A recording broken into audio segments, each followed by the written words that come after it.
शेतकऱ्यांसाठी दिलासादायक बातमी। अमरावती जिल्ह्यातील नुकसानग्रस्त शेतकऱ्यांना कर्जमाफीसाठी तब्बल 108 कोटी रुपयाचा निधी प्राप्त झालाय।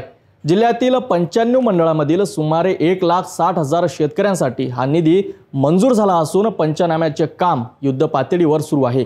जिल्हाधिकारी आशिष येरेकर यांनी याबाबत सिटी न्यूजला सविस्तर माहिती दिली आहे। मी आता आपल्याकडे एकूण जे 95 मंडळ आहेत अमरावती जिल्ह्यामध्ये, त्याच्यामध्ये साधारणतः 58 मंडळामध्ये आतापर्यंत या 3-4 महिन्यामध्ये अतिवृष्टी आपल्याला झालेली आहे। आणि आपल्याला माहीत असणारच की अतिवृष्टी म्हणजे त्या ठिकाणी 65 मिलीमीटरपेक्षा जेव्हा जास्त पाऊस पडतो 24 तासामध्ये, त्याला आपण अतिवृष्टी असं घोषित करत असतो।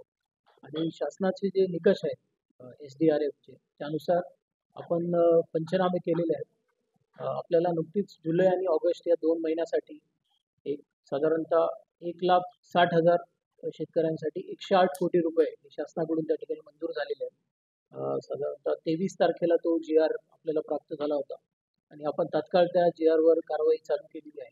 त्याच्यामध्ये कारवाई म्हणजे जे 1,68,000 आपले शेतकरी बांधव आहेत यांच्या याद्या तयार करणे आणि त्या पोर्टलवर त्या अपलोड करणे।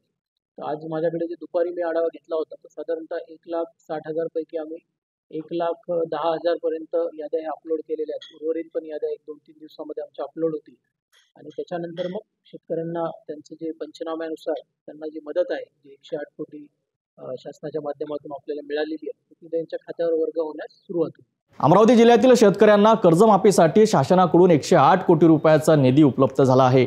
आता पोर्टलवरील नोंदणी व पंचनामे पूर्ण होताच हा निधी थेट शेतकऱ्याच्या खात्यात जमा होणार आहे। शेतकऱ्यांना मदतीसाठी शासन कितपत प्रभावीपणे पुढे येतं हे पाहणं महत्त्वाचं ठरेल।